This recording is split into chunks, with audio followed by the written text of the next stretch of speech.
네, 안녕하세요. 지식한상 구독자 여러분. 저는 완전해독연구소를 운영하고 있는 류은경입니다.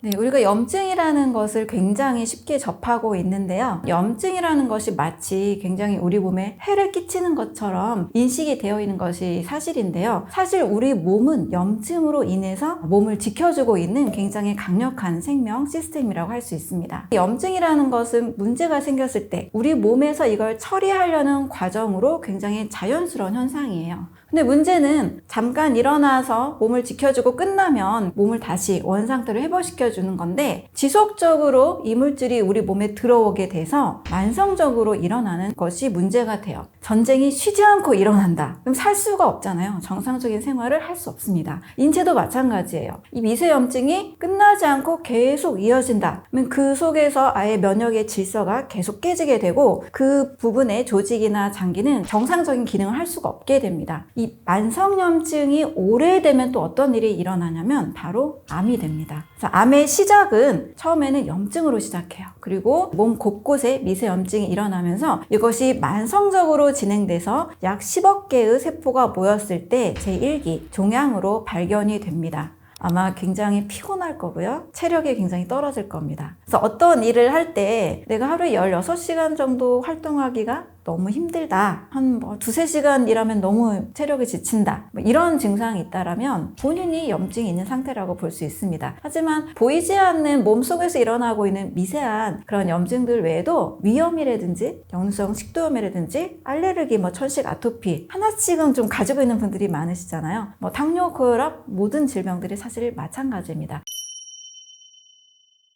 만성염증을 일으키는 원인은 굉장히 다양한데요. 그런데 현대인들이 대부분 역류성 식도염이나 대장염, 크론병, 아토피, 천식 이런 것들에 시달리는 이유는 저는 체내 독소라고 생각을 합니다. 이 독에 대해서 사람들이 포이즌, 사람들이 먹으면 바로 죽는 그런 위험한 물질만 독소라고 생각을 하는데요. 대사사물 찌꺼기가 바로 독소가 됩니다. 우리가 또 음식을 먹으면 잘 소화를 시키고 또 내보내잖아요. 이런 찌꺼기가 생깁니다. 근데 문제는 음식을 섭취했을 때 잘 사용되고 찌꺼기가 좀 많이 안 생기면 좋은데 이 찌꺼기가 생각보다 많이 생기게 돼요. 그리고 이 찌꺼기가 제대로 잘 배출이 안 될 때 문제가 됩니다. 한마디로 과식을 하거나 과음을 하거나 튀긴 음식, 과사나 지질을 너무 많이 먹었다거나 이 과자가 들어가는 것이 조금 많이 위험합니다. 우리 몸의 소화 효소는 일정 음식들을 소화할 수 있도록 만들어져 있습니다. 그런데 좋지 않은 음식, 첨가물이 많이 들어간 가공식품, 열량 위주의 음식, 비타민이나 미네랄이나 식이섬유가 없는 이런 음식을 먹게 되면 또 몸에서 이 소화 효소를 굉장히 많이 사용을 하고 또 그 찌꺼기들이 몸에 남게 됩니다. 찌꺼기들 때문에 몸속에서 이걸 내보내는 과정, 해결하려는 과정,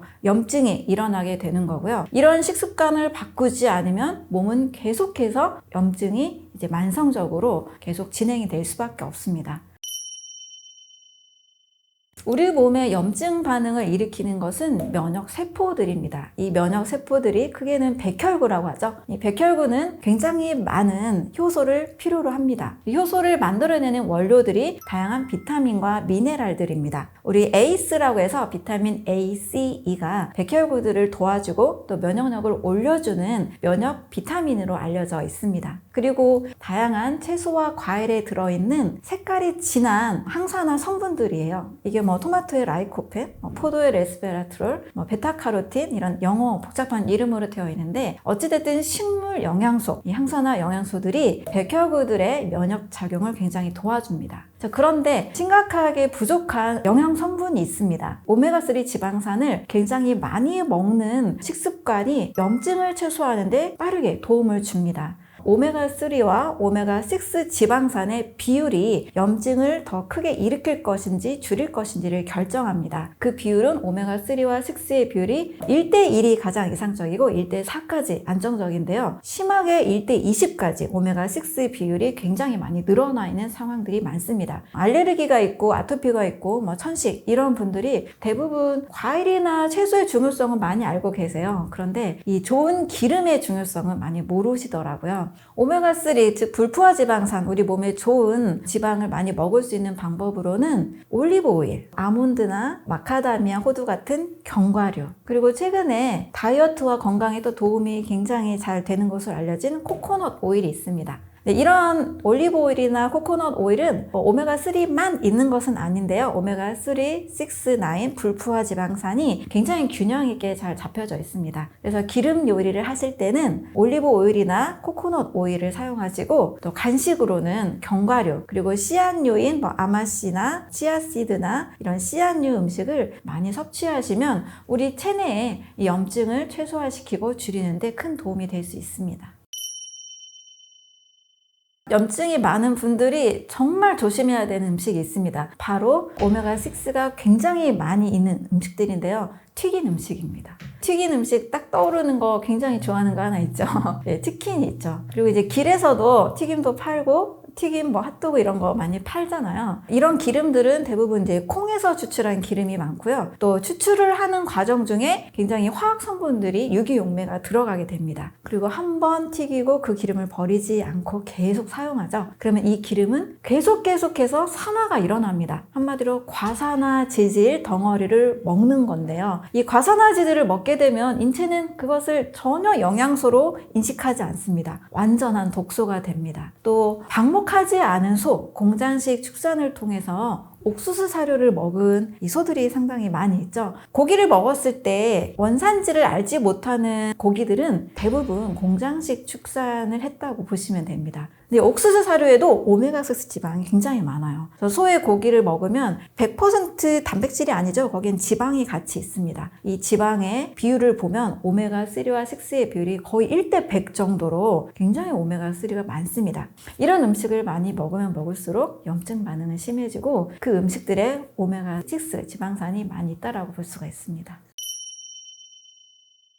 만성염증을 예방하기 위해서는 일단 독소가 들어오지 않아야 되고요. 해독이 원활한 몸을 만들어야 됩니다. 아침에 일어나면 가장 중요한 거, 가장 첫 번째로 해야 될 것은 바로 수분 섭취입니다. 저도 아침에 일어나서 미지근한 물 한 잔 꼭 마시라고 말씀을 드리는데요. 밤새 우리 몸이 쉬었잖아요. 오랜 시간 동안 수분이 공급되지 않았기 때문에 예비적인 그런 탈수 현상 상태라고 할 수 있습니다. 그래서 아침에 일어나서 물 한 잔 마시면 이 물을 통해서 굉장한 이제 해독 작용이 일어나게 되는 거죠. 또 아침에는 수분이 90%인 과일을 섭취하시게 되면 만성염증을 예방할 수 있는 다양한 식물 영양소와 다양한 비타민 미네랄도 함께 섭취할 수가 있습니다. 그래서 아침에 물과 과일 먹는 습관, 첫 번째로 제일 중요하다고 할 수 있습니다. 그런데 이 물을 식사 중에 드시게 되면 오히려 소화에 방해가 되고 염증에 도움이 되지 않습니다. 왜냐하면 물을 마시게 되면 소화액이 희석이 됩니다. 소화 효소는 일정량이 나오게 되는데요. 잘 생각해보면 음식과 함께 잘 버무려져야 모든 이 음식들이 효소에서 반응을 일으켜서 영양소로 잘 분해가 될 텐데 이게 희석이 돼버리는 거예요.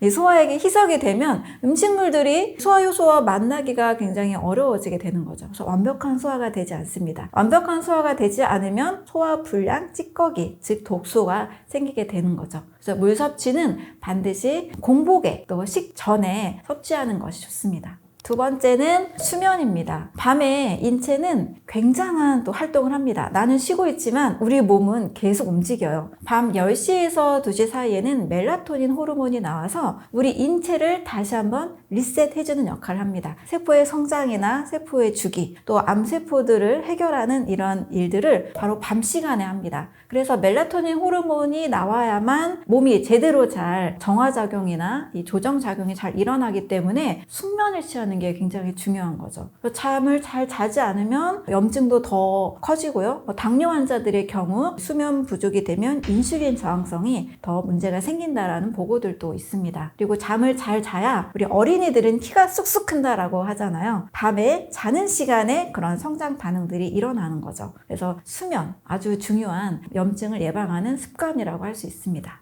숙면을 하기 위한 좋은 팁을 하나 말씀을 드리면 저녁 7시 이후에는 특별히 과한 육체 활동을 하지 않는 것, 또 야식을 하지 않는 것이 중요하다고 할 수 있습니다. 몸이 다시 음식을 먹거나 또 저녁 7시 이후에 또 과한 운동을 하게 되면 몸은 다시 깨어나게 되거든요. 숙면 유도가 잘 되지 않습니다. 또 핸드폰을 주무시기 전까지 계속 보는 것도 좋은 습관이 아니겠죠. 그래서 저녁 7시 이후에는 몸이 좀 릴렉스 될 수 있도록 편안한 환경으로 유도하는 것, 또 좀 배가 고프시다면 따뜻한 물 정도를 좀 섭취하시는 것, 이런 것들, 방법들을 추천을 드립니다. 세 번째는 적절한 운동입니다. 우리가 운동을 많이 해야 건강하다고 생각할 수 있는데요. 그것은 오히려 착각입니다. 운동을 많이 하면 활성산소가 많이 나옵니다. 활성산소가 많이 나오면 이것을 또 중화시키기 위해서 우리 몸이 굉장히 또 많은 일을 해야 되는데요. 만성염증을 예방하기 위해서는 지나친 운동보다 약 30분에서 1시간 이내의 저강도의 운동을 추천을 드립니다. 이미 몸은 염증을 겪고 있기 때문에 굉장히 소모를 하고 있는 상태입니다. 그래서 어느 정도의 이 심폐 기능을 위한 10분에서 20분 정도의 달리기, 그리고 한 20분 정도의 스트레칭. 이 스트레칭은 근육을 부드럽게 해주고 또 림프 순환을 도와주기 때문에 매일 달리기만 하지 마시고 또 웨이트만 하지 마시고 이 스트레칭도 굉장히 중요하다고 할 수 있습니다. 그리고 걷기. 요즘 어싱이 굉장히 유행이잖아요. 우리 몸에 이 전자기를 빼주고 그리고 발의 자극을 통해서 부교감 신경이 활성화가 되기 때문에 염증을 최소화시키는 데도 도움이 됩니다. 그래서 과한 운동보다는 나에게 맞게 한 30분에서 1시간 정도의 적절한 운동을 추천을 드립니다. 인체 그리고 생명체는 배고플 때만 먹고 배부를 때는 먹지 않아야 되는 이 생명 시스템으로 생명을 잘 유지할 수 있도록 원래 그렇게 만들어져 있습니다. 우리도 배고플 때는 식욕 촉진을 하는 식욕 촉진 호르몬이 나오게 되고요. 또 배가 부를 때는 식욕 억제하는 식욕 억제 호르몬이 나오게 됩니다. 그런데 배가 부른데도 계속 먹게 되면 이 리듬이 다 깨지게 돼요. 그러면 몸에 불필요한 에너지, 음식들이 계속 들어오다 보니까 이 초과 상태가 되는 거죠. 따라서 배가 고픈 그 시간대를 반드시 가지고 있는 게 좋아요. 이것을 미국의 내추럴 하이진에서는 몸의 3가지 리듬을 따르는 것이 좋다라고 이야기를 합니다. 새벽 4시부터 12시, 오전 12시까지는 배출의 시간이다. 이때는 먹는 것이 아니라 몸이 배출을 잘 할 수 있도록 도와주는 식사법을 하거나 또는 공복을 실천하는 것을 좋다라고 이야기하고 있습니다. 그리고 12시부터 저녁 8시는 섭취주기. 이때라야 비로소 우리 몸의 소화기가 소화효소를 내고 소화를 잘 할 수 있는 상태가 됩니다. 그리고 저녁 8시부터 새벽 4시까지는 동화주기라고 해서 우리가 낮에 먹은 음식들을 가지고 몸을 합성하고 여러 물질들을 만들어내는 일을 합니다. 그런데 가장 중요한 것은 사람들은 먹지 않아야 된다, 좀 쉬어야 된다, 해독을 해야 된다. 이 시기는 많이 놓치기 쉬운데요. 인체는 먹지 않는 동안에 오히려 더 많은 일을 합니다. 사실 너무 먹었기 때문에 독소가 또 대사산물이 많이 생기게 되는데요. 이것을 언제 제거하느냐? 바로 먹지 않는 시간에 제거합니다. 그래서 저는 새벽 4시부터 12시까지는 첫 번째로 물만 드시고 또 물이 수분이 90% 정도 되는 과일만 드시는 것을 추천을 드리는데요. 어떤 분들은 이 시간이 16시간이 되기 때문에 이제 간헐적 단식도 도움이 되냐라고 말씀을 하세요. 이런 질문들을 받으면 도움이 된다라고 말씀을 드립니다. 인체가 공복기에는 오토파지라는 자가 포식작용을 합니다. 한마디로 불필요한 노화된 세포, 또 불필요한 물질들을 몸에서 계속 세포 수준에서 청소하는 기능이에요. 이 오토파지가 잘 일어나려면 일단 음식물이 몸에 들어오면 안 됩니다. 그래서 이 공복의 시간 동안 우리 몸은 굉장한 정화작용, 청소하는 일을 하고 있다라고 생각을 하시면 됩니다. 장의 길이가 약 9m인데요. 특히 이제 소장과 대장이 아주 이 안에서 조화롭게 구성이 되어 있습니다. 그런데 내장 지방이 많이 쌓이게 되면 일단은 장 운동이 제대로 이루어지지 않겠죠. 또 이 지방들은 몸에서 계속해서 염증 물질을 만들어냅니다. 그래서 이 내장 지방으로 인해서 생기는 지방간도 연결이 되어 있고요. 크론병이나 대장염이나 다양한 질병, 그리고 우리 뇌 쪽 질환인 치매, 알츠하이머 이런 질병들도 우리 몸의 이 내장 지방과 뗄려 빼야 뗄 수 없는 상관관계를 가지고 있습니다. 그래서 몸에는 지방이 쌓이지 않도록 관리하는 것이 매우 중요한 거죠. 다이어트에 접근 방법이 두 가지 보통 집중을 하시는데요. 대부분 칼로리 제한과 운동으로 생각을 하십니다. 그래서 좀 어떻게든 칼로리 막 계산하시잖아요. 적게 먹으려고 하시고 운동을 통해서 칼로리를 소모하려고 하시죠. 그런데 거의 90% 이상 분들은 다이어트를 성공하지 못하시잖아요. 바로 이 칼로리 제한과 운동에 집중하는 것 때문에 저는 실패한다라고 생각을 합니다. 지방이 몸에 쌓였다는 것은 지방 대사가 잘 일어나지 않은 거죠. 이 지방 대사를 하는 것은 역시 우리 몸의 간 중심에 그리고 오장육부라고 할 수 있습니다. 그런데 내 몸 속이 뭔가 지방이 많고 뭔가 염증이 많고 문제가 있는데 무작정 그냥 칼로리만 줄인다, 무작정 운동을 한다, 이 두 가지 접근이 바로 다이어트에 실패하는 그런 원인이 될 수가 있습니다. 그래서 무작정 칼로리와 또 운동에 집중하기보다 내 몸의 전반적인 신진대사 기능을 살려서 지방이 잘 쌓이지 않는 몸, 또 지방이 쌓여도 잘 배출될 수 있는 몸을 만드는 것이 중요하다고 할 수 있겠습니다.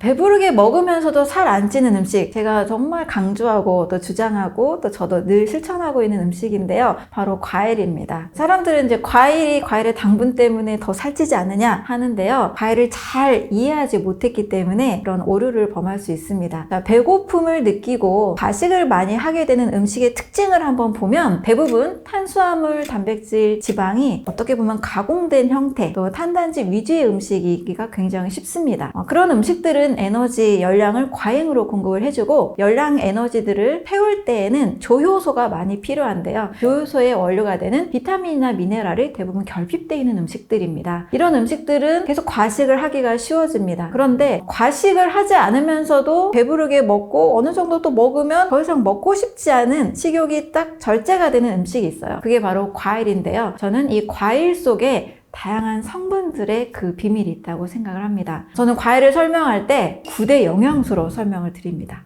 탄수화물, 단백질, 지방도 비율에 따라 다르지만 소량씩 다 가지고 있고 또 어떤 특정 과일들은 지방이 더 많기도 합니다. 이렇게 탄단지가 있고 이것을 3대 영양소라고 하죠. 그리고 여기에 비타민, 미네랄이 더해지면 5대 영양소, 식이섬유가 더해지면 6대 영양소라고 우리는 세계보건기구에서 정의한 6대 영양소를 알고 있습니다. 이 6가지를 모두 다 가지고 있을 뿐만 아니라 과일에 또 한 85에서 90%는 수분입니다. 우리 인체는 70% 수분으로 되어 있기 때문에 좋은 물을 먹는 거 굉장히 중요하죠. 이 좋은 물이 바로 과일 속의 수분에 담겨 있습니다. 이 수분은 그냥 맹물이 아니고 자연에서 만들어진 아주 완벽한 수분이라고 할 수가 있습니다. 거기에 항염 효과와 항암 효과로 알려진 파이토케미컬, 바로 식물 영양소입니다. 과일의 다양한 노란색, 보라색, 빨강색 이런 색깔 음식에 들어있는 식물이 자외선으로부터 보호하기 위해서 만들어내는 물질인데요. 이게 사람에게는 항염작용과 항암작용을 동시에 합니다. 연구원들이 굉장히 주목하고 있는 미래의 그런 항암 성분이 될 수 있는 거죠. 여기에다가 배부르게 하는 바로 핵심적인 성분이 효소입니다. 과일 속에는 살아있는 음식이 가지고 있는 특징인데요. 바로 효소가 굉장히 많이 들어있죠. 효소는 사실 현대 영양학에서 그렇게 중요하게 얘기를 하지 않아요. 비타민, 미네랄 이런 거 되게 중요하게 얘기하고 탄단지, 비율 굉장히 중요하게 얘기하는데 이 효소에 대해서는 간과하기가 쉽습니다. 근데 인체는 왜 이 많은 음식들을 먹어서 무엇을 하려고 하는가? 생명 반응을 하려고 하는 거잖아요. 심장은 계속 뛰게 하고 혈액순환은 계속 하게 하고 또 나도 모르게 내 몸의 신장은 계속 여과 기능을 하고 있습니다. 근데 이런 모든 활동을 하는 힘은 바로 효소에 있습니다. 우리가 먹어서 피와 살을 만들고 또 에너지를 내기 위해서는 효소가 없으면 절대 할 수가 없습니다. 탄단지의 비율이 더 중요한 게 아니고 얼마만큼의 내 몸이 효소를 잘 가지고 있느냐, 잘 보유하고 잘 사용하는가, 이것에 건강과 질병에 걸리지 않은 그 비밀이 담겨있다 할 수 있습니다.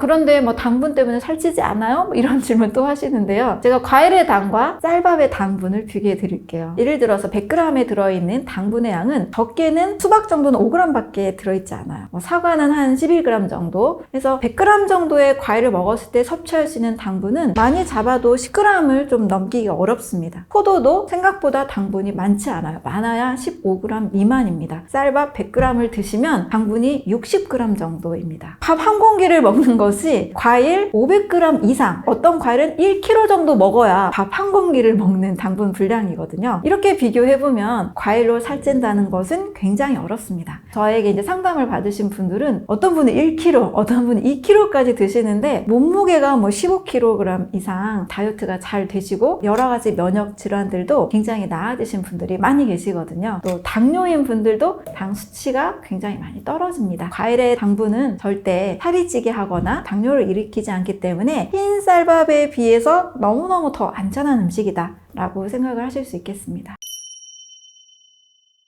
지방이 쉽게 쌓이는 음식들이 있어요. 우리가 탄수화물을 먹었는데 지방간이 됩니다. 그 이유는 과하게 탄수화물이 들어오게 되면 간에서는 이것을 글리코겐 형태로 저장합니다. 밥, 빵, 면, 떡, 정제 탄수화물은 아주 빠르게 지방으로 전환이 됩니다. 그래서 정제 탄수화물은 어떻게든 좀 멀리 하시는 습관이 중요합니다. 그리고 과식과 과음도 마찬가지예요. 과식하게 되면 다들 경험해 보셨듯이 소화가 안 됩니다. 소화불량을 일으키고 우리 몸의 장기가 굉장히 고생합니다. 만약 과식을 했다라면 다음 날은 좀 약간 단식을 하시거나 수분 또 과일 위주의 식사를 하시는 것이 좋습니다. 음주도 역시 간에서 아세트알데히드를 많이 만들어내기 때문에 지방간이 되기가 쉽습니다. 음주하는 습관도 줄여가시면 지방이 몸에서 잘 쌓이지 않는 좋은 생활 습관이 될 수 있습니다. 칼로리를 신경 써야 되는 다이어트 음식은 가공된 음식입니다.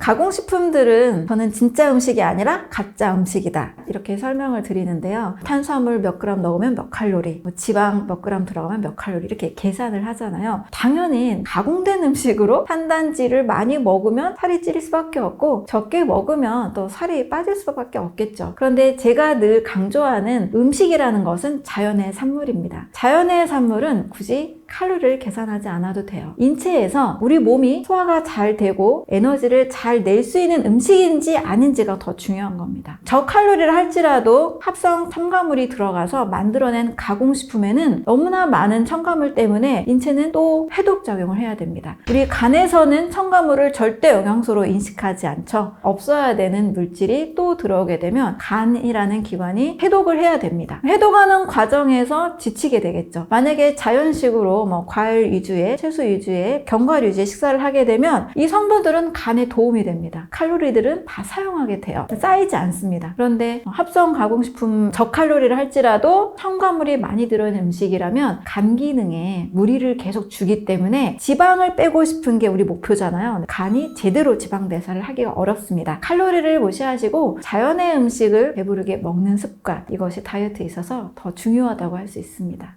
네, 설탕이 이제 칼로리가 많고 살이 찌게 한다는 거를 많은 분들이 알고 계시기 때문에 인공 감미료가 많이 개발이 됐죠. 인공 감미료는 말 그대로 천연이 아니고 인공 성분입니다. 아스파탐의 경우에는 메틸 에스테르 성분이 중간에 들어있는데요. 굉장히 단맛을 내는, 설탕보다도 약 200배 정도 단맛을 내는 성분으로 가공한 겁니다. 우리 인체는 가공된 첨가물을 절대 좋아하지 않아요. 자, 이 가공된 제로 제품들이 어떤 역할을 하냐면 뇌의 시상하부에 있는 식욕 중추를 망가뜨린다라는 연구 결과들이 있습니다. 우리 뇌에는 시상하부라는 기관을 통해서 식욕을 더 촉진시키기도 하고 식욕을 억제시키기도 하는 작용들을 보내는데요. 안 그래도 몸에는 자연스럽게 자연의 음식을 통해서 잘 유지가 돼야 되는데 화학약품이 들어오면서 뇌의 시상하부를 지속적으로 자극한다는 거예요. 글루탐산, MSG 같은 경우도 여러 논란들이 있었죠. 적정량은 크게 문제가 없다. 단기간적으로 짧은 시간 관찰했을 때는 대부분 문제 없다라는 안전 섭취량 기준들을 이야기를 합니다. 그런데 지속적으로 MSG를 먹었을 때 뇌는 지속적으로 뇌 시상하부가 자극을 받게 됩니다. 따라서 식욕중추, 비만중추가 제대로 기능을 하지 못하게 하는 장기적인 결과를 일으키기 때문에 화학약품으로 만들어진, 인공적으로 만들어진 성분들은 사실상 아직 많은 실험 결과들이 나오지 않아서 확인이 안 됐을 뿐이지 우리 인체에 또 다른 문제를 일으킬 수 있다는 것을 꼭 아셨으면 좋겠습니다.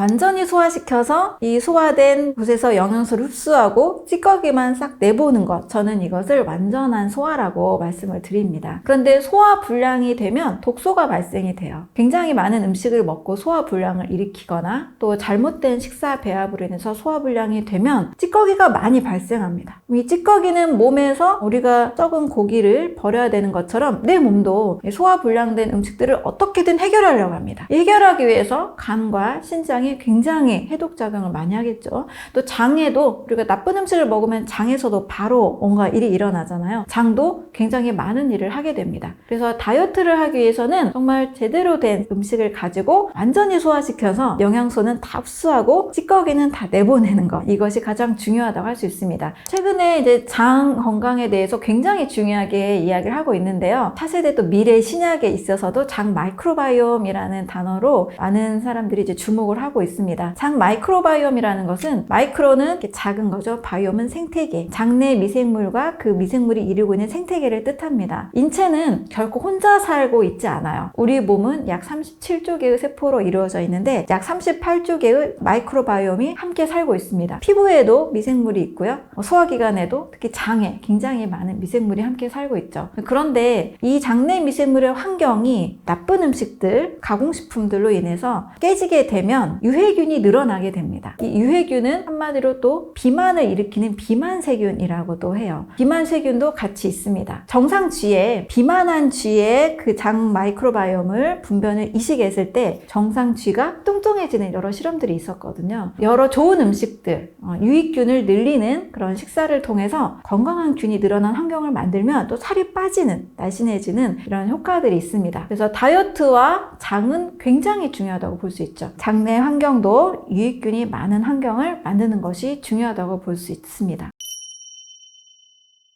건강을 위해서 또는 다이어트를 위해서 운동을 많이 선택하십니다. 운동은 과한 운동이 무조건 좋은 것이 아닙니다. 나에게 맞는 운동을 해야 됩니다. 어떤 분은 오랜 시간을 운동해도 특히 20, 30대는 굉장히 체력이 좋기 때문에 과하게 운동하고 또 빠르게 살을 빼는 것이 잘 되기도 합니다. 나이가 들어갈수록 몸은 성장 호르몬이 줄어들고 염증이 생기기 쉬운 몸으로 바뀝니다. 특히 염증이 많은 몸은 과하게 운동을 할수록 굉장히 피곤하고 지치게 돼요. 이럴 경우 오히려 운동이 건강을 망칠 수가 있습니다. 상담을 하면서도 트레이너의 지도 아래 운동을 열심히 했는데 몸이 더 망가졌다, 이런 분들이 계시거든요. 나에게 맞는 운동을 선택하셔야 됩니다. 충분히 체력이 되시는 분들은 1시간 이상 운동을 해도 괜찮겠지만 염증이 있는 분, 몸이 체력이 굉장히 떨어지신 분은 절대 운동을 과하게 하시면 안 됩니다. 인체는 음식을 먹어야만 건강한 세포가 만들어지거든요. 건강한 세포가 만들어지는 원리인 좋은 식습관을 통해서 먼저 오장육부의 건강, 신진대사를 활발하게 만드는 것이 첫 번째 중요하고요. 또 대사활동이 잘 되기 위해서도 운동이 필요하죠. 그래서 그 이후에 내 체력에 맞는 걷기, 산책, 좀 달리기, 그다음에 스트레칭, 나에게 맞게 즐겁게 하는 운동을 꼭 추천을 드립니다. 운동하면서 괴로우면 이게 또 스트레스가 되면 스트레스 호르몬이 나오거든요. 반드시 운동을 좀 즐겁게 하시는 것을 추천을 드리고 나에게 맞는 운동을 선택하시는 것이 좋겠습니다. 키토제닉 다이어트는 미국에서 워낙 당분 섭취가 많은 사람들이 암, 심혈관 질환, 비만 이런 너무나 많은 질병들이 생기게 되면서 지방에 대한 오해가 풀리면서 다시 재조명하게 된 다이어트라고 할 수 있습니다. 키토제닉의 핵심은 케톤이라는 에너지를 사용한다라는 특징이에요. 케톤은 지방이 대사돼서 만들어내는 에너지 원입니다. 근데 인체는 두 가지 엔진을 가지고 있어요. 포도당을 사용하는 엔진, 그리고 지방의 대사산물인 케톤을 사용하는 엔진이 있습니다. 근데 인체는 두 가지를 다 사용해요. 우리가 수렵 채집 생활을 할 때 인류사를 보면 항상 사시사철 과일만은 먹기 어려웠겠죠. 이 키토제닉 같은 경우에는 포도당을 채소로 하고 지방을 먹어서 지방을 태우는 이런 효과가 있습니다. 포도당이 들어오지 않으면 인체는 자연히 지방을 사용해서 에너지를 만들어내요. 지방만 100% 먹는 것은 아니고요. 지방을 가장 많이 먹습니다. 70에서 한 80% 먹고 나머지 한 10에서 20% 단백질을 먹고 그 다음에 한 5에서 10% 정도는 탄수화물로 구성이 되어 있습니다. 근데 어떤 분들은 키토제닉을 고기 많이 먹는 다이어트로 오해하시는 분들이 계세요. 고기를 물론 드십니다. 왜냐하면 고기를 먹을 때 단백질 옆에 지방이 같이 있잖아요. 목적은 이 지방을 태우기 위한 건데 단백질은 절대 많이 먹으면 노폐물이 많기 때문에 제대로 다이어트를 할 수가 없습니다. 핵심은 지방을 많이 먹어야 돼요. 어떤 분들은 버터를 먹기도 하고 고기에 있는 이 포화지방을 많이 드시기도 하고 하고 여러 가지를 동시에 드시기도 하는데, 제가 제 몸에 실험을 해봤습니다. 이 키토제닉이 과연 효과가 어느 정도인가 궁금해가지고 실험을 했는데, 탄수화물을 너무 먹지 않으니까 많은 분들이 이제 공통적으로 느끼는 브레인 포그 현상, 머리가 막 멍해지고 또 굉장히 심리적으로 짜증이 나고 불안하고 우울한 이런 현상들이 실제 많이 나타나더라고요. 이거를 교정을 했는데, 아침에는 일단 저는 과일입니다. 저당도 과일을 드시면 키토제닉에서 추천하는 탄수화물 5에서 10g 정도, 5에서 10% 정도를 먹을 수 있는 분량이 됩니다. 그리고 저는 자연의 질서에 맞는 방법을 계속 생각하다 보니까 고기에 있는 지방보다는 어떻게 하면 식물성이 좋지 않을까 해서 견과류로 해보게 됐습니다. 견과류가 거의 50% 이상이 다 지방이잖아요. 그래서 견과류를 100에서 한 120g 먹고 일주일 정도를 실천을 해봤는데, 제가 생각했던 것처럼 몸이 굉장히 가벼워지고 지방이 좀 분해되는 느낌이 드는 이런 효과가 있었습니다. 실제 방탄커피의 창시자로 알려진 데이브 아스프리도 이 키토제닉을 굉장히 사랑하고 전 세계에 널리 알리고 있는데, 탄수화물을 먹어도 우리는 좋고요, 지방을 통해서도 다이어트, 저는 둘 다 가능하다고 생각을 해요. 어느 하나에 치우친 것보다 우리 몸이 포도당 엔진과 지방 엔진을 다 가지고 있기 때문에 두 가지를 내 몸에서 적절하게 하는 방법, 대신 가공된 음식으로 지나친 육식 위주로 다이어트를 하기보다는 자연의 질서에 맞는 식물 위주의 다이어트를 하는 것이 저는 더 좋다고 생각을 합니다. 네, 우리 몸의 간은 굉장히 중요한 기능을 합니다. 저는 크게 두 가지, 비유로 표현을 하면 은행이자 세탁소다 이렇게 말씀을 드리는데요. 은행은 현금을 보유하고 있는 곳이죠. 인체에 꼭 필요한 영양소들을 저장하고 또 합성하고 대사하는 너무나 중요한 역할을 합니다. 은행이자 세탁소 역할을 하는 이 간이 지방이 끼게 되면 추후에 더 다른 질병으로 커지게 됩니다. 그러면 간암이라는 것도 하루아침에 절대 걸리지 않습니다. 바로 그 시작은 간에 지방이 낀 지방간으로 볼 수 있습니다. 간은 원래 선홍색의 굉장히 부드러운 장기인데요. 여기 지방이 끼게 되면, 지방이 있다는 것은 역시 불필요한 거죠. 불필요한 것은 항상 염증 반응을 일으킵니다. 그래서 지방간이 간염으로 바뀌게 됩니다. 또 이 간염을 또 그대로 두게 되면 간이 또 딱딱하게 굳는 간경변, 이런 증상으로 또 커지게 됩니다. 이렇게 간이 간경변과 염증으로 시작해서 경변 섬유화 증상을 일으킨 뒤에 또 간암으로 발전할 수 있기 때문에 초기에 지방간을 꼭 해결을 하시는 것이 좋습니다.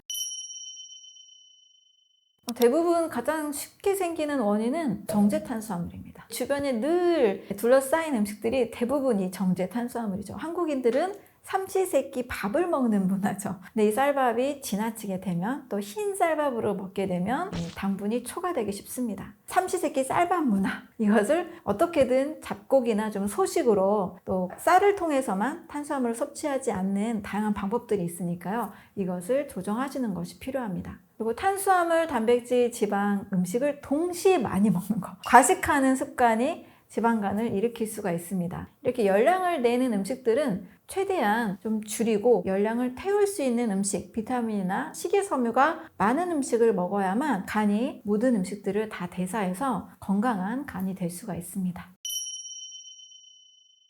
아침 식사로 저는 이 음식을 굉장히 추천을 드립니다. 바로 아침 과일 습관입니다. 아침에 과일을 드시게 되면 과일 속에 들어있는 다양한 성분들이 간 해독에 굉장히 도움이 돼요. 우리 몸은 세포가 계속 재생이 됩니다. 이렇게 세포 재생이 늘 일어나고 있기 때문에 건강한 세포가 만들어지려면 건강한 세포에 필요한 영양의 공급이 돼야 되겠죠. 최소 50종 이상의 아주 좋은 영양소가 늘 공급이 돼야 됩니다. 그런데 탄수화물, 단백질, 지방은 우리가 늘 초과로 먹기가 쉬운데, 비타민, 미네랄, 여러 식물 영양소들은 먹기가 어렵잖아요. 그래서 탄단지는 굉장히 적고 수분이 많고 비타민, 미네랄, 식물 영양소와 효소가 풍부한 음식, 즉 과일을 먹으면 간이 굉장한 영양제를 공급받는 결과가 됩니다. 이 성분들은 해독을 직접적으로 도와주기도 하고요, 간이 합성하고 저장하고 하는 이런 모든 일들에 있어서도 직접적으로 영향을 미칩니다. 따라서 아침에는요, 탄수화물, 단백질, 지방이 많이 있는 밥상보다는 수분 위주의 간세포에게 직접적으로 도움이 될 수 있는 과일 식사를 하시는 것을 추천을 드립니다. 과일은 제가 9대 영양소를 담고 있다고 늘 말씀을 드립니다. 이 9대 영양소가 있기 때문에 한 끼 식사가 될 수 있어요. 오히려 밥이나 빵이나 고기나 우유에 없는 비타민, 미네랄, 식이섬유, 효소 이런 것들이 더 훨씬 많거든요. 그런데 식사 후에 먹으면 이미 식사 중에 따뜻한 위 안에서 과일이 또 들어오게 되면 따뜻한 위 안에서 어떤 일이 일어나느냐, 바로 발효가 됩니다. 발효가 되면 가스가 차게 돼요. 내 몸 안에서 탄수화물이 발효되는 것은 소화 불량을 일으킨 겁니다. 탄수화물은 발효되지 않고 당분이 다 사용이 돼서 우리 몸에 에너지를 줘야 돼요. 발효가 일어나면 이제 가스가 차고 또 그 당분들은 발효 과정 중에 약간의 알코올과 비슷한 성분으로 바뀝니다. 그래서 식사하고 늘 식후 과일 습관을 가지셨던 분들이 술을 안 드시는데도 지방간이 생기는 분들이 가끔 계시거든요. 식후 과일은 독이다. 과일은 반드시 식전에 먹거나 식사로 드시는 것이 좋습니다. 지방간이 있거나 또 다이어트를 하셔야 되는 분들 또는 당뇨가 있는 분들에게도 과일 식사를 꼭 추천을 드립니다. 당뇨가 있는 분들도 현미밥과 고구마는 굉장히 안전한 음식으로 드시더라고요. 그런데 과일만큼은 그 당분이 걱정돼서 한 조각 먹기도 굉장히 걱정하시는데요. 과일의 당분은 쌀밥보다도 굉장히 적습니다. 또 당지수도 현미, 고구마가 55 정도인데요. 사과가 36, 포도도 46 정도밖에 되지 않습니다. 굉장히 당지수도 낮거든요. 몸을 더 건강하게 만들고 싶은 분들은 이 세 가지 과일을 만약에 드신다면 뷔페처럼 동시에 먹기보다는 그래도 이상적으로는 한 가지 과일을 다 드시고 나서 그 다음 과일 드시는 것을 추천을 드립니다. 그리고 나는 조금 더 빠르게 몸을 더 건강하게 만들고 싶다,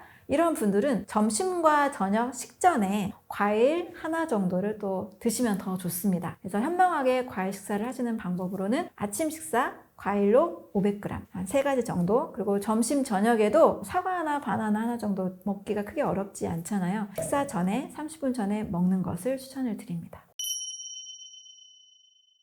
이미 지방간 있으신 분들은 이렇게 드시는 것이 매우 좋습니다. 간이 제가 세탁소의 역할을 한다고 말씀을 드렸잖아요. 이 해독에 있어서는 2단계가 이루어집니다. 먼저 빨래를 생각하면 됩니다. 우리 너무 찌든때가 많을 경우에는 애벌 빨래를 한 다음에 봄 빨래를 하잖아요. 마치 애벌 빨래처럼 과일에 들어있는 비타민 A, C, E 여러 항산화 성분이 독소에 흡착을 해서 간에서 잘 내보낼 수 있도록 도와줍니다. 또 지방이 껴있는 경우에도 간은 또 염증을 일으킬 수 있는 상태로 갈 수 있기 때문에 이런 성분들이 특히 더 도움이 될 수 있겠죠. 그리고 2단계 해독 과정에는 아미노산 종류인 글리신이나 시스테인, 글루탐산 이런 아미노산 계열의 성분들이 독소가 딱 떨어져 나갈 수 있도록 도와줍니다. 이런 성분들은 새싹에도 있고요. 다양한 채소류의 단백질, 그리고 콩류, 버섯류, 고등어, 연어에도 이런 성분들이 있습니다. 지방간이 껴있는 상태를 할지라도 우리 몸은 충분히 다시 돌아올 수가 있습니다. 방금 말씀드린 해독 과정에 필요한 비타민, 항산화 물질들이 풍부한 음식, 그리고 아미노산이 풍부한 음식을 통해서 다시 간이 건강하게 만들어질 수가 있습니다. 간 해독에 좋은 음식으로 제가 비타민 A, C, E가 굉장히 중요하다 말씀을 드렸는데요. 비타민 A 같은 경우에는 베타카로틴 형태로 노란색 음식에 많이 들어 있습니다. 호박이나 망고나 살구 이런 노란색 음식을 먹는 게 좋고요. 단호박도 굉장히 좋겠죠. 그리고 비타민 C는 녹황색 채소나 레몬이나 레몬류, 감귤류의 과일, 샐러리 이런 데도 많이 들어 있습니다. 그래서 샐러리 정도 꼭 추천을 드리고요. 비타민 E 같은 경우는 지방입니다. 견과류에 많이 들어 있습니다. 하루에 아몬드나 호두, 견과류를 먹는 습관, 과일, 채소, 견과류, 특히 이제 노란색, 레몬, 샐러리, 또 아몬드 이 정도 음식을 매일 내가 좀 습관처럼 챙겨 드신다면 빠르게 간이 건강해질 수가 있습니다. 간 해독에 굉장히 또 도움이 되는 성분으로 사실 간 영양제로 많이 알려져 있는데요. 밀크시슬이 굉장히 도움이 됩니다. 과일을 정말 먹고 싶은데 부득이한 상황에서 과일 섭취가 어려운 분들이 계세요. 저는 이럴 때 좋은 영양을 섭취할 수 있는 차선책으로도 말씀을 드리고, 간을 빠르게 간 경화나 간염이나 지방간이 많은 분들에게는 그런 영양 성분의 도움을 받을 필요도 있습니다. 밀크시슬에는 살리신산이라는 성분이 들어있는데요. 이게 간 해독에 회복에 도움이 되는 글루타치온의 생성을 굉장히 늘려줍니다. 인체에서 글루타치온은 원래 세포 내에 가지고 있지만 내 몸이 굉장히 독소가 많을 때는 이게 잘 만들어지지 않습니다. 이 생성을 도와주는 성분입니다. 그리고 강황에 커큐민 성분이 있습니다. 좀 강황 가루라고 해서 카레에 많이 들어있는 성분이죠. 인도 사람들이 위암에 많이 걸리지 않는 이유이기도 하고요. 강황쌀이나 강황을 이용한 이런 요리들도 많이 있는데요. 특히 간 건강에 굉장히 큰 도움이 됩니다. 담즙 분비를 잘 생성시키고 콜레스테롤이 잘 쌓이지 않도록 도와줍니다. 이 커큐민 성분도 집에 이제 상비하셨다가 요리하실 때 가루를 좀 뿌려 드시는 것도 좋습니다. 하루에 한 10에서 20g 정도를 추천하고 있습니다. 또 더불어서 하루에 간 건강이 빠르게 회복돼야 되는 분들이라면 하루에 녹즙 3잔에서 5잔 정도도 추천을 드립니다. 과일은 절대 주스나 즙으로 드시는 것 추천하지 않습니다. 그런데 채소의 경우에는 너무 채소를 생으로 많이 먹게 되면 이 사람의 소화효소가 다 소화를 못해서 설사를 유발할 수 있고 가스, 소화불량을 유발하거든요. 그래서 채소를 많이 드실 때는 일정량 빼고는 녹즙의 형태로, 즙의 형태로 드시는 것이 좋습니다. 더불어서 또 간을 건강하게 만드는 우리가 라이프 스타일을 한번 살펴보면 첫 번째로 너무 자주 먹는 것은 좋지 않습니다. 너무 자주 먹으면 소화기를 계속 자주자주 일하게 만드는 거예요. 우리가 일할 때 일하고 쉴 때 쉬고 싶잖아요. 나 역시 그런 것처럼 내 몸의 소화기도 소화를 딱 시키고 나서 그 다음에 쉬고 이런 적당한 휴식을 주는 것이 좋습니다. 먹을 때 먹고 쉴 때 쉬는 하루에 2끼면 2끼, 3끼면 3끼 이런 적은 횟수로 드시는 것 추천을 드립니다. 두 번째는 불필요한 약물을 줄이는 겁니다. 모든 약은 증상 완화에 초점을 두고 있습니다. 혈당이 오르면 혈당을 내리고 혈압이 높으면 혈압을 내려줍니다. 하지만 근본 원인은 제거가 되지 않기 때문에 반드시 약물을 오랫동안 드시게 되면 부작용이 오게 됩니다. 이 부작용은 역시 간을 망가뜨리는 거죠. 모든 약은 간에서 해독을 거칩니다. 그래서 너무 약을 오랫동안 드시는 분들이라면 한 번쯤 원인 제거에 꼭 관심을 가질 필요가 있습니다. 간을 지치지 않게 하기 위해서는 불필요한 약물을 먹는 습관을 줄이는 것. 우리나라는 감기약 처방이라는 게 있잖아요. 조금 더 이제 음식 이런 보완 대체요법이 발달한 유럽의 경우, 특히 독일의 경우에는 감기약이라는 게 없습니다. 그냥 허브티 정도 처방을 해주고 끝난다고 해요. 감기약도 사실은 바이러스를 제거하는 게 아니라 콧물이나 두통이나 열을 내리는 증상 완화제인 거지 해결책이 아니니까요. 이런 불필요한 약물 습관을 절제해 주시는 것이 좋습니다. 세 번째로는 첨가물이 들어간 음식은 무조건 간을 지치게 합니다. 편의점에서 한 끼 해결하는 경우 참 많은데요. 샌드위치나 삼각김밥만 먹어도 약 30에서 50종 정도의 첨가물이 들어 있습니다. 이런 다양한 첨가물들이 그 하나의 성분으로서는 안전하다고 해서 안전 섭취량 기준으로 식품법에 위반되지 않고 허용이 됩니다. 그런데 첨가물이 많이 들어간 음식을 많이 먹으면 먹을수록 이 다양한 첨가물들의 칵테일 효과는 아무도 책임져 주지 않거든요. 이런 효과들로 인해서 우리 체내 뇌라든지 간이라든지 다양한 장기들이 손상을 입을 수가 있습니다. 그래서 최대한 첨가물 음식을 줄이는 습관, 우리 몸의 간을 건강하게 만드는 습관이라 할 수 있습니다. 우리가 건강한 생활을 위해서 감기도 잘 안 걸리고 또 면역력이 좋고 또 살이 안 찌는 몸을 누구나 원합니다. 근데 이렇게 건강한 살이 안 찌는 몸을 만들기 위해서는 그 핵심 장기인 간 건강에 집중할 필요가 있습니다. 요즘 좀 뱃살이 나온다거나 조금 혈당에 좀 문제가 있다거나 이러면 지방간의 신호일 수 있거든요. 또 피로가 좀 쌓인다라면 지방간의 신호일 수 있습니다. 이때 내 간 건강 챙겨야 되겠다. 꼭 마음 먹으시고 간 건강에 도움이 되는 방금 말씀드린 식사법들을 하나라도 꼭 실천하셨으면 좋겠습니다. 노화 가속화가 일어나면 대부분 질병으로 굉장히 빠르게 이어집니다. 젊은 당뇨, 젊은 암, 젊은 치매까지 노화가 빨라질수록 당연히 질병으로 이어질 수밖에 없습니다. 노화를 가속화시키는 요인으로는 체내에 꼭 필요한 영양이 들어오지 않고 독소가 많이 유발이 됩니다. 특히 여러 가공식품을 먹으면서 크게 증가하는 게 바로 활성산소입니다. 활성산소는 당연히 몸에 생길 수밖에 없지만 과하게 생길 경우에는 정상적인 세포들, 혈구 같은 면역 세포들을 굉장히 손상시킵니다. 위나 간이나 장 같은 장기들의 제대로 된 기능을 하지 못하게 막는 요인이 되기도 합니다.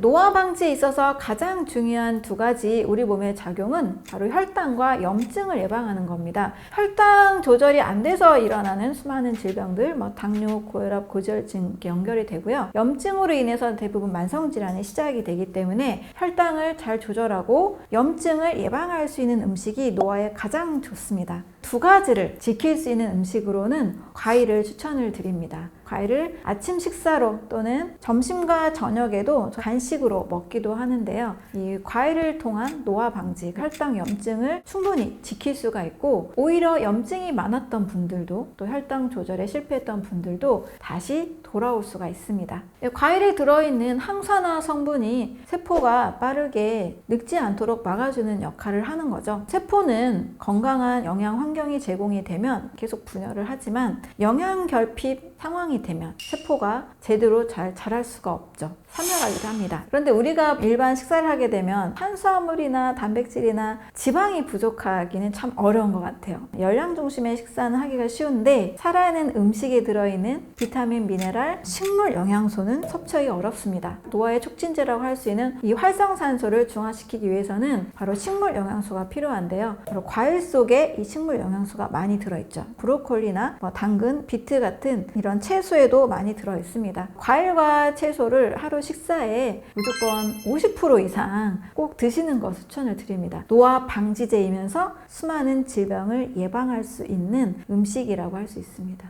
제가 과일에 별명을 이렇게 지었는데요. 최고의 영양제이자 최고의 해독제다 라고 말씀을 드립니다. 이 과일의 9대 영양소 안에 사람에게 필요한 영양이 다 담겨 있고, 또 이 성분으로 인해서 간 해독과 또 장 건강, 심장의 건강을 지킬 수가 있습니다. 과일을 먹게 되면 여성분들은 한 3일 만에 다 느낍니다. 피부가 좋아졌어요. 내 피부가 화장을 잘 받는다고 느끼거든요. 물론 바깥에서 바르는 화장품도 매우 중요하지만 이너 뷰티라고 하죠. 내 몸 속에 있는 독소를 다 제거하고 영양이 잘 채워지면 피부가 굉장히 맑아지고 깨끗해집니다. 그리고 두 번째는 만성 변비 있는 분들에게 효과가 좋습니다. 장 건강에 꼭 필요한 수용성 식이섬유를 제공하고 있는데요. 장에는 또 굉장한 마이크로바이옴이 살고 있죠. 변비가 해결이 됩니다. 이것도 한 2-3일 만에 해결이 되고, 특히 만성변비 있으신 분이라면 2-3일 정도 과일을 드시라고 말씀을 드려요. 거의 대부분 좋아지십니다. 오랫동안 약을 드시는 분들은 이 자율신경계 기능 장애로 인해서 조금 오래 걸리기도 하는데요. 젊은 여성이 변비다 그러면 굉장히 빠르게 좋아질 수 있습니다. 세 번째로는 위 기능이 굉장히 좋아집니다. 역류성 식도염이 있는 분들에게 바나나하고 두유, 아몬드 이 세 가지를 가지고 면역 주스를 만들어 드시라고 말씀을 드리는데요. 효과가 아주 좋습니다. 위산이 많고 역류성 식도염이 있는 분들은 단맛 위주의 과일, 베타카로틴이 많이 들어있는 과일과 채소 도움이 됩니다.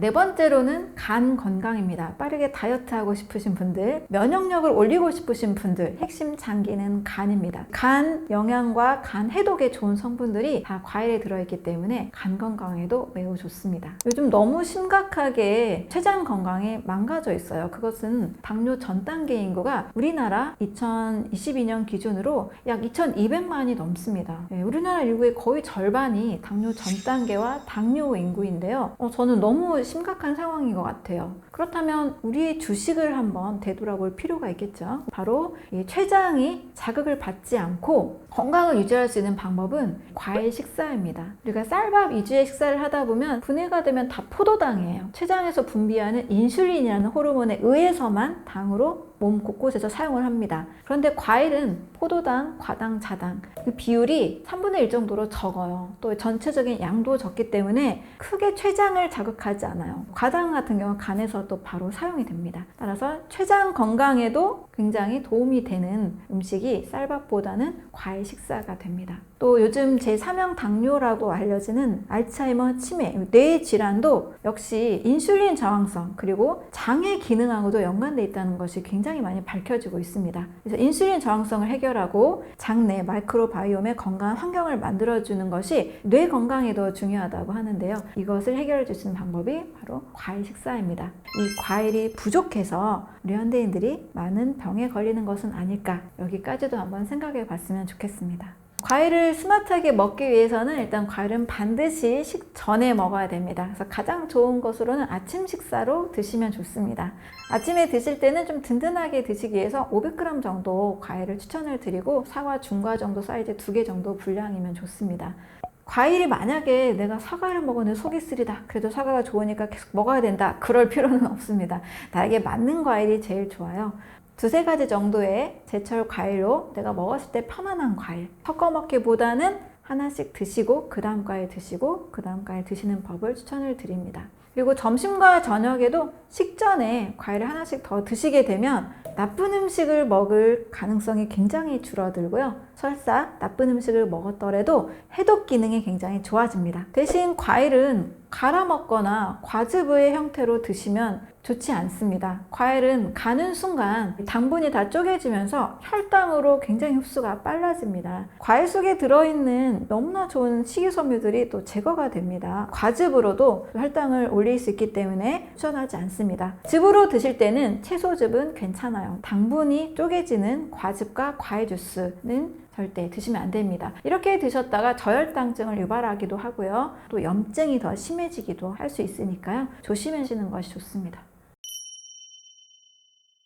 세포에 칼로리는 많지만 필요한 원료들이 되는 비타민, 미네랄이 부족한 식사를 하게 되면 세포가 빠르게 늙어갈 수밖에 없습니다. 텔로미어라는 유전자가 세포 안에 있는데요. 수명에 연관된 유전자입니다. 여기에 나쁜 음식을 많이 먹고 스트레스를 많이 받고 이러면 텔로미어의 길이가 빠르게 짧아지게 됩니다. 결국 노화도 빠르게 일어나게 되는 거죠. 그래서 텔로미어가 짧아지지 않게 만드는 방법으로는 최대한 가공식품을 절제하고 또 당분이 많은 음식을 절제하고 여러 항산화 성분이 많은 과일, 채소류, 또 오메가3가 많은 비타민 E가 풍부한 견과류, 이러한 좋은 식물성 기름, 올리브 오일 같은 기름들이 노화를 방지하는 음식이 될 수 있습니다. 실제 내셔널 지오그래픽의 댄 비투너라는 연구원이 전 세계에 100세 이상의 노인들이 암 없이, 만성질환 없이 건강하게 살고 있는 곳을 조사를 했는데요. 전 세계 5대 섬을 발표했습니다. 그곳은 암이 없는 곳으로 유명하고요. 오히려 암이 있다가도 치료가 되는 기적적인 일도 많이 일어나는 곳이에요. 노화도 당연히 더디게 일어나겠죠. 이곳에서 주로 하는 식습관은 식물성 위주의 음식입니다. 때로는 고기도 먹는데요. 총 칼로리의 5% 이내로 적게 섭취하는 편이고요. 노화의 속도를 줄이려면 최대한 자연식 위주, 과일, 채소류, 또 식물성 기름, 이런 음식들을 섭취하는 것이 좋습니다. 만성질환이라고 할 수는 다양한 병들을 다 예방할 수 있죠. 그래서 인슐린 저항성을 해결을 하면 당뇨병, 지방간 고지혈증, 고혈압, 뇌질환인 알츠하이머, 치매까지 이 모든 병을 다 예방할 수가 있고요. 활성산소가 많이 중화가 되시는 항산화제, 그런 과일, 채소를 드시게 되면 역시 암을 또 예방할 수가 있습니다. 암 역시 몸에 독소가 지나치게 쌓였을 때 일어나는 환경이 제공되기 때문에 암이 생기는 거죠. 노화를 예방하는 음식을 먹게 되면 이 다양한 만성질환들을 같이 예방할 수가 있습니다. 노년기에는 최대한 식물성 단백질을 추천을 드립니다. 그리고 이 식물성으로도 굉장히 단백질이 좋은 게 많죠. 두부, 낫또, 청국장, 된장, 두유로 말씀을 드리고, 가공된 게 불편하다 하신 분들은 콩물을 또 갈아서 드시는 방법도 있습니다. 또 버섯류에도 단백질이 굉장히 풍부합니다. 녹광색 채소에도 식물성 단백질이 있고요. 해조류에도 단백질이 있습니다. 그래서 노년기에는 무조건 소화가 잘 되는 것, 부담이 안 되는 음식을 선택하시는 것이 좋고요. 이렇게 식물성 단백질을 드시는 것이 노화 방지에 크게 도움이 될 수 있습니다.